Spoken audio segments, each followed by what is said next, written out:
दर्शकों, गोरखपुर जनपद के विकास खंड पिपरौली में ग्राम सभा छपिया के पूर्व ग्राम प्रधान और प्रत्याशी नारद यादव का आरोप है कि मतदान कार्य में लगे कर्मी अधिकारी धांधली कर उन्हें चुनाव हरवा देते हैं, जबकि उन्हें लगातार मतदाता का बढ़ता विश्वास मिल रहा है।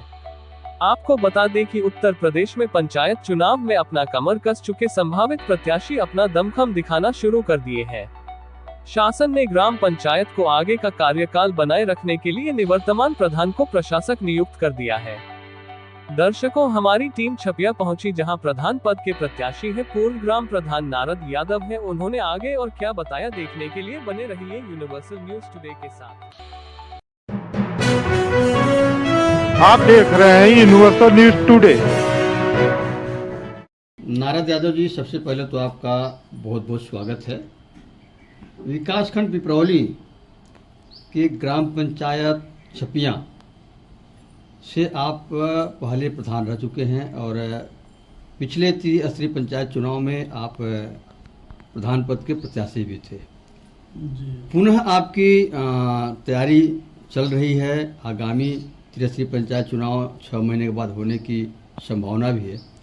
ऐसे में जो आपके चुनावी मुद्दे हैं, जो गांव के विकास को लेकर के आपने एक विजन तैयार किया, वह क्या है? सबसे पहले सर, हम आपको धन्यवाद देना चाहते हैं। आपके चैनल को या यूट्यूब को धन्यवाद देना चाहते हैं कि आपने कम से कम ये जानकारी हासिल करने के लिए ग्राम पंचायतों में जा रहे हैं और जानकारी ले रहे हैं और उसको आप ऊपर तक पहुंचाएंगे, अधिकारी या सरकार तक की ये समस्याएं हैं। लोगों ने इस समस्या को दर्शाया है, बताया है, दिखाया है। इसके लिए आप लोगों को बहुत बहुत धन्यवाद मेरे तरफ से। और रही बात विकास की बात, तो विकास हम क्या कहें, यहाँ आप लोग जैसे आए होंगे, देखे होंगे, खड़ंजा ये बहुत पुराना लगा हुआ है और ये नाली जो कुछ इसकी नाली थोड़ा मोड़ा बना है या मरम्मत जो भी हुआ है, या प्रमुख जी पिपरौली के उनके सौजन्य या निधि से काम हुआ है। और आप आए होंगे, रोड के किनारे पंचायत भवन है जिसको सरकार ने करीब 12-13 लाख रुपया दिया था मरम्मत के लिए, जिसका मरम्मत हुआ है। अंदर इंटरलॉकिंग वगैरह कुछ नहीं हुई, कोई व्यवस्था खास नहीं हुई। जाके मौके पर आप स्वयं सर्वेक्षण कर लें कि उसके अंदर, गेट के अंदर क्या है क्या नहीं है। जंगल की तरह से घास भूसा पड़ा हुआ है, न कभी साफ है न सफाई है। आप जिस रास्ते से आए होंगे, नाली और खड़ंजा सब देखे होंगे, किसी चीज़ की साफ सफाई मौके पर नहीं है। लोग परेशान हैं। इधर साथ ही साथ विकास के नाम पर इधर पोल की आवश्यकता है, बिजली की, जो ऐसे होना चाहिए जैसे जिस रास्ते से आए खड़ंजे के किनारे से यह पोल लगना चाहिए। और जो वर्तमान में जो प्रतिनिधि हैं उनकी जिम्मेदारी है कहाँ पोल है क्या नहीं। पोल यहाँ बहुत दूर गांव में बीच में है, जहाँ से 335 तार खींचे गए हैं। 200-300 मीटर की दूरी पर लोग ले गए हैं एक दूसरे के घरों के ऊपर से, जिसके लिए विवाद होता रहता है कि मेरे दरवाजे या घर के ऊपर से तार नहीं जाना चाहिए। और मैंने कई बार अधिकारी, एसडीओ, एक्सीएन, जेई को कई बार हमने दरखास्त दिया कि कृपया पोल की 8, 9, 10 ठो व्यवस्था करके रास्ते के किनारे खड़ंजे से लगवा दिया जाए, किसी को कोई दिक्कत न हो और कोई हादसा न हो। बिजली से आए दिन लोग मारे जा रहे हैं, कहीं तार नीचे है तो कहीं कोई परेशानी है, किसी के घर से जा रहा है, कुछ हो रहा है, ये दिक्कत है। मैंने अधिकारियों से मांग किया और प्रार्थना पत्र भी दिया, एक्सीएन को, एसडीओ को, जेई को।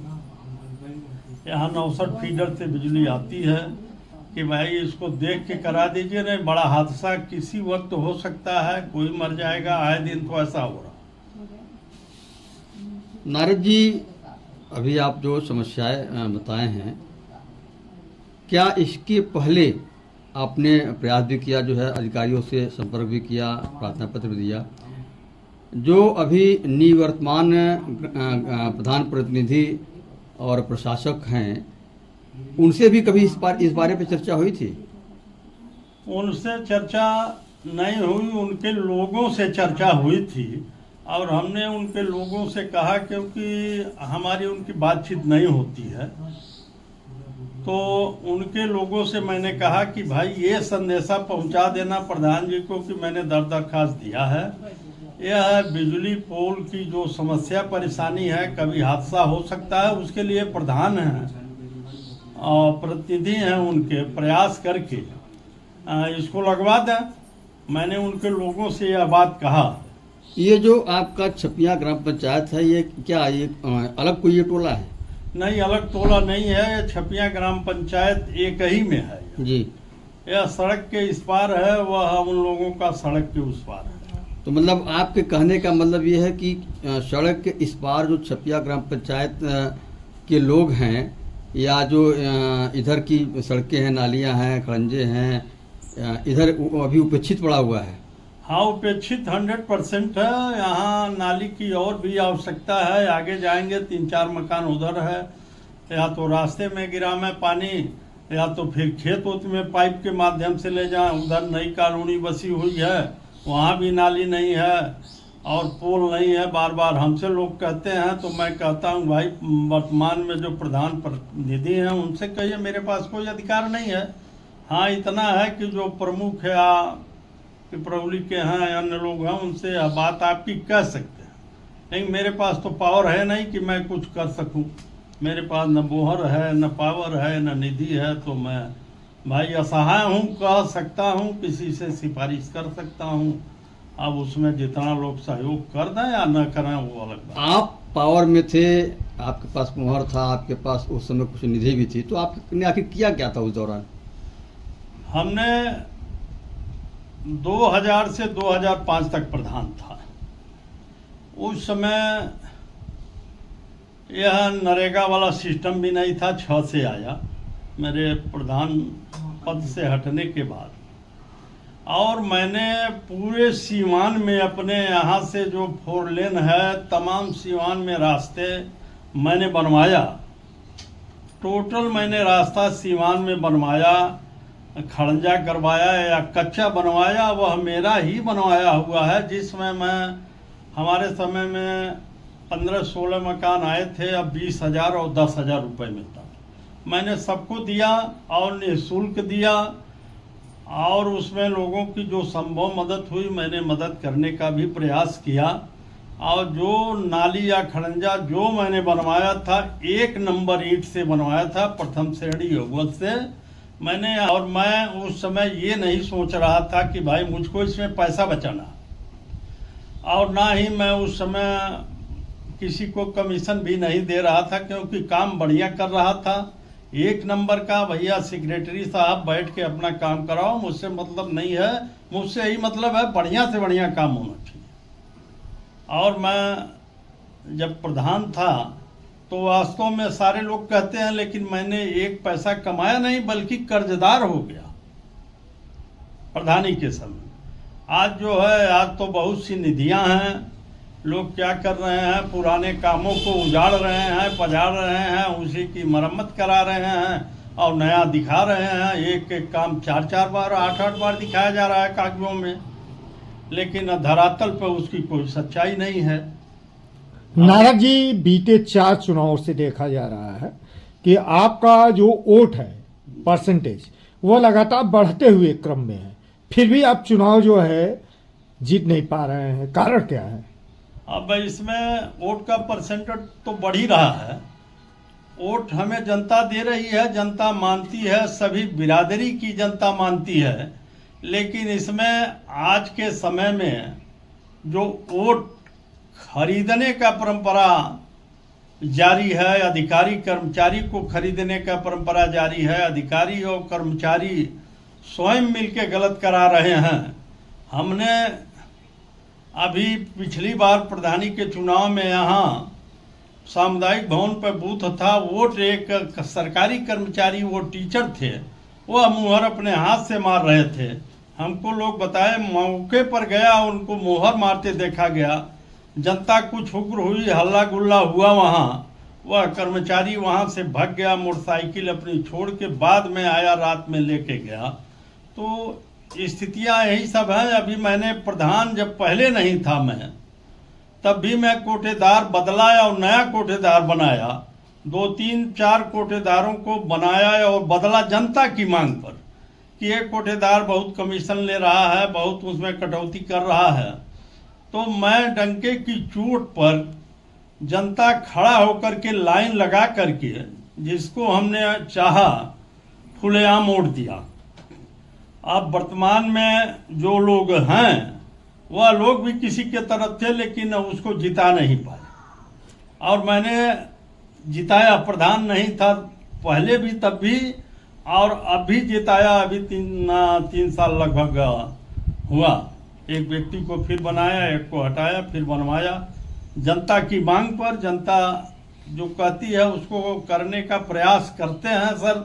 अभी आपने बहुत गंभीर ही आरोप लगाया, बातें बताई। इस तरह की आगे घटना न हो, इसके लिए आगामी चुनाव में आप क्या करेंगे, कौन सी तैयारी कर रहे हैं? अब आगे से ऐसी घटना ना हो, कर्मचारी अधिकारी मिलके वोट इधर उधर न करें, इसके लिए मैं शासन और प्रशासन से ही मांग कर सकता हूं। शासन प्रशासन को पहले अवगत कराऊंगा, उनको प्रार्थना पत्र और दरखास्त दे करके कि इस तरह की धांधलियां होती हैं, कृपया बाहर की फोर्स भेजी जाए और ईमानदार अधिकारियों को लगाया जाए जो ईमानदारी से अपना काम करें। यह हमारी मांग होगी, आने वाले समय में चुनाव के समय करेंगे। एक अंतिम प्रश्न नारद जी, आप अपने छपिया ग्राम पंचायत की जो जनता है, जो आपके मतदाता हैं, उनसे क्या अपील करेंगे?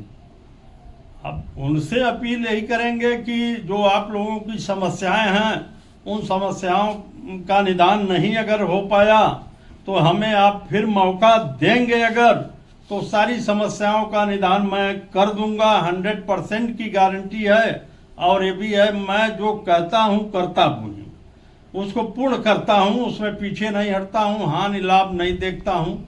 और हमारे गांव में अभी पोखरा एक है, आप जाके ऐसे देख लेंगे, पोखरे की कभी साफ सफाई नहीं हुई। 1 एकड़ से अधिक का पोखरा है। जाके जलकुंभी और घास देख लेंगे, कोई आदमी, पशु या आदमी कभी गिर जाए मोटर गाड़ी, तो वह आदमी मर जाएगा, चाहे पशु हो इंसान हो, वह जिंदा बाहर नहीं निकल पाएगा। अब उस पर कितने धन निकले कितने नहीं निकले वो तो अधिकारी कर्मचारी बता सकते हैं कभी, लेकिन साफ सफाई उसके लिए कोई काम अधिकारी कर्मचारी या गांव के जो प्रतिनिधि हैं उन्होंने कुछ नहीं किया। और जो भी काम हुआ है मेरे देखने में, मेरे जानकारी में, सांसद और विधायक, जिला पंचायत, ब्लॉक प्रमुख के निधि से सारे काम गांव में हुए हैं। और प्रधान की निधि से कोई काम तो हमें दिखाई नहीं दिया और ना ही दे रहा है, ना संभव है, हुआ भी नहीं। जो काम मैंने पहले सीमानों में करवाया था, रास्ता बनवाया था, नपवा के सब कच्ची पक्की जो भी संभव हुआ था, 5 साल में था, 2000 से 2005 तक जितना संभव हुआ। और वही बात है कि एक घाट पर बाघ और बकरी को पानी पिलाने का काम, वह मैंने 5 वर्षों में वह करके लोगों को दिखा दिया। आज भी वही लोग याद करते हैं और याद करके हमको अपना मत देते हैं, मतदान करते हैं ईमानदारी से। मेरे पास पैसा भी नहीं है, मैं किसी को वोट के लिए न पैसा देता हूं, न पैसे की बात करता हूं, चाय तक नहीं पिलाता हूं। वही लोग चाय भी पिला देते हैं, मिल जाते हैं हमको, तो कोई वो नहीं है। मेरे से जनता हमेशा प्रसन्न है और प्रसन्न रहती है। कभी हमको वोट कम नहीं दिया किसी भी चुनाव में, लेकिन जब सरकारी तंत्र के द्वारा ही हराया जाएगा तो हारना तो स्वाभाविक है। अब सरकारी तंत्र किस लालच में, किस प्रलोभन में जबरदस्ती ये काम करती है, अब इसको क्या बताया जाए, सुधार कैसे किया जाए, मांग ही किया जा सकता है। शासन प्रशासन, चाहे डीएम या कमिश्नर, जो भी अधिकारी हैं। धन्यवाद।